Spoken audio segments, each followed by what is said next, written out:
Assalamualaikum warahmatullahi wabarakatuh.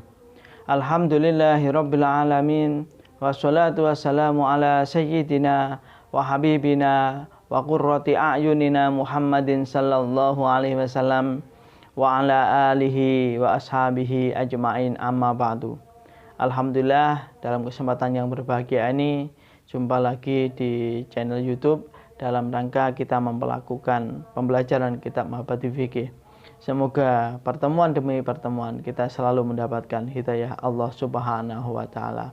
Amin amin ya rabbal alamin. Teman-teman mahasantri yang saya cintai, kali ini kita melanjutkan materi pembelajarannya, sudah sampai pada bab qada'ul fawaidi atau cara mengqadha salat-salat yang ditinggalkan. Saya bacakan maknanya dulu, kemudian nanti akan saya jelaskan. Bismillahirrahmanirrahim. Bismillahi ngawiti ngaji kitab Mahabati Fikih sapa ingsun kelawan nyebut asmane Allah. Ar-Rahmani zat kang welas asih ing dalem donya lan akhirat. Ar-Rahimi zat kang welas asih ing dalem akhirat bloko. Qada'ul fawaidi utawi iki iku bab mertelake ngodoni pira-pira salat kang pot utawa salat kang den tinggalake. Al awalu utawi kang awal iku man utawi sapane wong iku fatathu pot ing man apa salatun salat bi ghairi udrin kelawan tanpa udur wajaba mengko wajib alaihi ing atase man apa qadha wa ngodoni salat. Ngono kuwi engke mata tadzakkaruha ing dalem semangsane eling sapa man ing salat fauran kelawan enggal-enggalan. Bahasan yang pertama terkait dengan kewajiban untuk melakukan qadha ini harus dilakukan dengan model bagaimana. Dikatakan di sini barang siapa yang dia itu meninggalkan sholat, yang ia meninggalkannya tanpa ada udzur yang syah menurut syariat, baginya diwajibkan untuk mengqadha sholat selama dia ingat dengan segera. Artinya kalau sholat yang dia tinggalkan itu tanpa ada alasan yang jelas menurut syariat, misalkan dia itu sholatnya itu waktu duhur tidak ia lakukan karena ia malas. Jadi waktu duhur tiba dia tidak sholat karena alasan malas. Maka walaupun sudah keluar waktu duhur, selama dia ingat maka kewajibannya adalah segera untuk mengqadhanya. Kok disebut mengqadha? Iya, karena sholat yang dilakukan di luar waktunya itu disebut dengan qadha.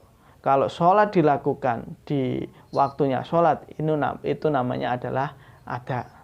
Seharusnya sholat itu dilakukan di waktunya. Misalkan kita waktu duhur, ya melakukan waktu duhur, sholat waktu duhur. Asar juga demikian. Maghrib ya kita lakukan di waktunya sholat maghrib. Isya ya kita lakukan di waktunya sholat isya. Kalau dilakukan di luarnya itu otomatis namanya adalah mengqadha. Di sini dikatakan kalau orang itu meninggalkan sholat tanpa alasan yang sah menurut syariat, dia malas misalnya atau tidak ingin sholat pada waktu itu, maka kalau dia ingat maka kewajibannya harus segera untuk mengqadhanya. Itu yang pertama. Kemudian perlu kita ketahui yang disebut dengan udzur. Udzurnya sholat itu apa? Jadi orang yang meninggalkan sholat dengan alasan yang alasan itu dibenarkan menurut syariat itu apa? Kita bahas selanjutnya. Asani utawi kang kaping pindho. Wa a'daru sholati utawi pira-pira udhure salat iya a'daru salat iku annaumu turu wanisyanu lan lali. Termasuk udhurnya salat. Bila orang melakukan udzur ini, artinya dia tidak melakukan sholat sebab ada udzur ini, maka dia tidak berdosa. Yang pertama adalah orang yang tidur. Jadi dia tidak sholat. Kenapa tidak sholat? Karena dia ketiduran. Dia tidak dosa. Yang kedua, dia lupa. Lupa kalau dia belum melakukan sholat. Jadi misalkan banyak kegiatan, dia sibuk kerja. Oh iya, saya tadi belum melakukan sholat duhur.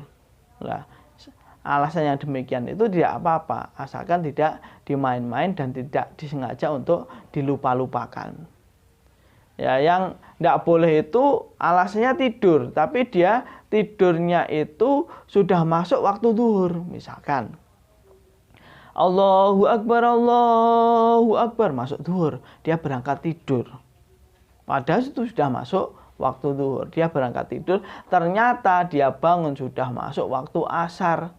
Dia belum melakukan sholat duhur.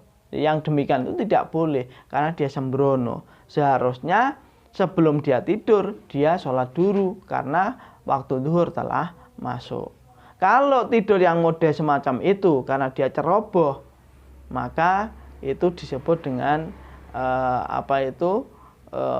udzur yang tidak dibenarkan menurut syariat. Bukan disebut udzur lagi, tetapi dia berdosa karena dia ceroboh. Yang ketiga, kita membahas tentang kewajibannya untuk mengqadha. Ini jumlahnya berapa? Kita tahu bahwa kalau musafir itu ada rukhsah untuk melakukan qashar sholat. Kalau orang mukim itu tidak. Kemudian kalau yang ditinggalkan itu adalah sholat yang berupa 4 rakaat, lalu harus bagaimana ini orang yang mengqadha sholat? Kita bahas selanjutnya. Asalisu utawi kang kaping 3. Ini maksudnya pembahasan yang ketiga. Ini kita membahas tentang itu tadi ya. Kita beri makna dulu. Wa yajibulan wajib apa qadhaul fawaiti. Ngodoni pira-pira sholat kang pot. Artinya sholat-sholat yang ia tinggalkan. Lah, fa in kana mongko lamun ana sapa wong iku musafiron. Wong kang musafir. Musafir itu orang yang bepergian jauh, minimal ada 80 km dari tempat tinggalnya. Kemudian syaratnya lagi diantaranya tujuannya harus baik. Nah, tujuan baik dan jarak tempuhnya memang sudah memenuhi syarat, maka dia bisa disebut dengan musafir. Wa fatatuhu lan pot ing man apa salatun salat rubaiyatun kang bangsa 4 rakaat. Ya lek ngono qadha mongko ngodoni sapa wong musafir niku wau nggih. Qadha mongko ngodoni sapa wong ing salat rakaataini kelawan 2 rakaat fis safari ing dalem lelungan. La fil hadori ora ing dalem omah. Fa innahu mongko teman setune man fil hador iku yutimmuha nyempurnaaken sapa man ing salat. Begini, bila mana ada seseorang dalam keadaan musafir yang sah menurut syariat, jadi perjalanannya juga sudah jauh, kemudian tujuannya juga baik, dia dalam keadaan musafir. Waktu musafir itu dia meninggalkan sholat yang jumlah rakaatnya 4. Misalkan dia belum melakukan duhur. Kewajibannya apa? Kewajibannya dia harus mengqadha sholat yang ia tinggalkan. Lah, sekarang yang menjadi pertanyaan, bila mana dia itu mau mengqadha, maka jumlah rakaatnya itu berapa? Kita tahu bahwa musafir itu boleh untuk melakukan rukhsah qashar. Jadi sholat yang jumlahnya 4 rakaat bisa dilakukan sebanyak 2 rakaat. Sekarang kalau demikian apakah masih boleh untuk mengqashar? Ternyata di sini dikatakan kalau sholatnya itu ditinggal waktu dia itu menjadi musafir dan mengqadhanya juga ketika dia itu masih menjadi musafir. Saya ulangi, dia meninggalkan sholat masih dalam keadaan musafir, kemudian dia mengqadhanya juga masih dalam keadaan musafir. Kalau demikian itu dia boleh mengqashar. Artinya dia melakukan qadha sholat dengan jumlah rakaat hanya 2 saja. Kemudian kalau dia itu mengqadhanya dalam keadaan dia sudah di rumah, maka tidak boleh diqadha dengan jumlah rakaat 2 saja, tetapi harus 4. Bila mana dia meninggalkan sholat itu dalam keadaan musafir, tetapi dia mengqadhanya itu di rumah, bukan lagi ketika dia musafir maksudnya ya. dia mengkodoknya itu di rumah, maka harus mengkodok dengan jumlah 4 rakaat penuh. Bisa dipaham? Saya ulangi, bila dia itu meninggalkan sholat dalam keadaan musafir, bila dikodok dalam keadaan musafir, cukup dilakukan 2 rakaat saja, tetapi bila dikodok di rumah, maka harus dilakukan dengan jumlah 4 rakaat. Wa ingkana lan lamun ana sapa man utawa musafir, wa ingkana lan omon ana sapa man nggih, man sing ninggalne salat iku mukiman wong kang mukim, wa fatathu lang pot ing man apa as-sholatu salat fil hadori ing dalem omah, ya lek ngono qadha mongko ngodoni sapa man ing shalah arbaan kelawan 4, walau kana senajan ana apa al qadha iku fis safari ing dalem lelungan. Ini ada kasus terbalik. Tadi yang pertama tadi dia meninggalkan ketika dia musafir ya, terus kemudian dikodok ketika dia di rumah. Sekarang kalau dia itu mukim, berarti dia di rumah dulu, kemudian dia musafir, dia pergi ya.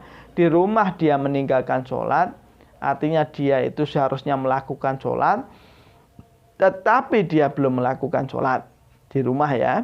Kemudian dia berangkat menjadi musafir. Ini ketika musafir dia mau mengkodok sholatnya. Yang demikian itu harus dilakukan berapa rakaat? Maka di sini dikatakan kalau modelnya demikian, kodoknya jumlahnya adalah 4 rakaat. Walaupun mengkodoknya dalam keadaan dia musafir. Kenapa demikian? Karena kewajiban yang harus ia lakukan itu adalah ketika dia di rumah. Maka waktu mengkodok itu tidak menjadi pertimbangan. Tetap kewajibannya adalah 4 rakaat. Ini bisa dipaham ya. Nanti kalau belum jelas bisa kita diskusikan di WA ya. Kemudian kita lanjut tentang sholat jamaah. Bismillahirrahmanirrahim. Sholatul jamaati utawi iki iku bab martilake sholat jamaah. Fardu kifayatin hiya fardu kifayah. Sholat jamaah ini hukumnya fardu kifayah. Liqaulihi ta'ala krana dawe Allah Ta'ala. A'udzu billahi minasyaitonir rajim. Wa idza kunta fihim fa aqamta lahumus shalah faltakum ta'ifatum minhum ma'ak. Wa idza kunta lan ing dalem ari kalane ana sapa sira iku fihim ing dalem kaum fa aqamta mongko nuli njenengaken sapa sira lahum maring kaum as-sholata ing salat ya lek ngono faltakum mongko njenengono sapa ta'ifatun pantan utawa kelompok minhum saking kaum makastane sira. Allah Subhanahu wa taala berfirman, ketika kamu berada dengan orang banyak dan kamu ingin mendirikan sholat, maka dirikanlah sholat bersamaan dengan yang lainnya. Ini kalau jumlahnya banyak ya. Kalau sendirian berarti kan tidak ada hukum fardu kifayah untuk melakukan sholat jamaah. Jamaah itu minimal 2 orang, ada imam, ada makmum. Kalau di pemukiman itu hanya 1 orang, berarti tidak ada kefarduan fardu kifayah untuk melakukan sholat jamaah. Wa qala lan dawuh sapa Kanjeng Nabi Muhammad sallallahu alaihi wasallam, sholatul jamaati utai sholat jamaah iku afdhalul wa utama min sholatil fardhi saking sholat ijen bisabin kelawan 7 wa isrina lan 20 apane darajatan darajate. Nabi bersabda bahwa sholat jamaah itu lebih baik daripada sholat sendirian dengan dilipat gandakan sebanyak 27 derajat. Artinya saking baiknya sholat jamaah itu sampai pahalanya dilipat gandakan sebanyak 27. Maka ya rugi kalau kita tidak mengambil ya keuntungan dari sholat jamaah ini. Bahkan banyak ulama mengatakan bahwa afdhalul amal itu adalah jamaah. Amal yang terbaik itu adalah jamaah. Kenapa demikian? Karena dengan jamaah itu mendorong kebaikan-kebaikan yang lain. Jadi dengan jamaah kita berangkat ke masjid, itu kaki kita itu tiap langkahnya mendapatkan pahala. Kemudian kita juga berinteraksi dengan orang lain, itu juga pahala. Kita itikaf di masjid, itu juga pahala. Kita intidharu jamaah, menanti jamaah, itu juga pahala. Misalkan kita tambahkan sunnah qobliyah, itu juga menjadi pahala. Maka ada yang mengatakan bahwa sholat jamaah itu sebaik-baiknya amal. Kenapa? Karena dengan jamaah itu akan memunculkan kebaikan-kebaikan yang lainnya. Demikian untuk materi kali ini. Cukup sekian. Wallahu a'lam bishawab. Assalamualaikum warahmatullahi wabarakatuh.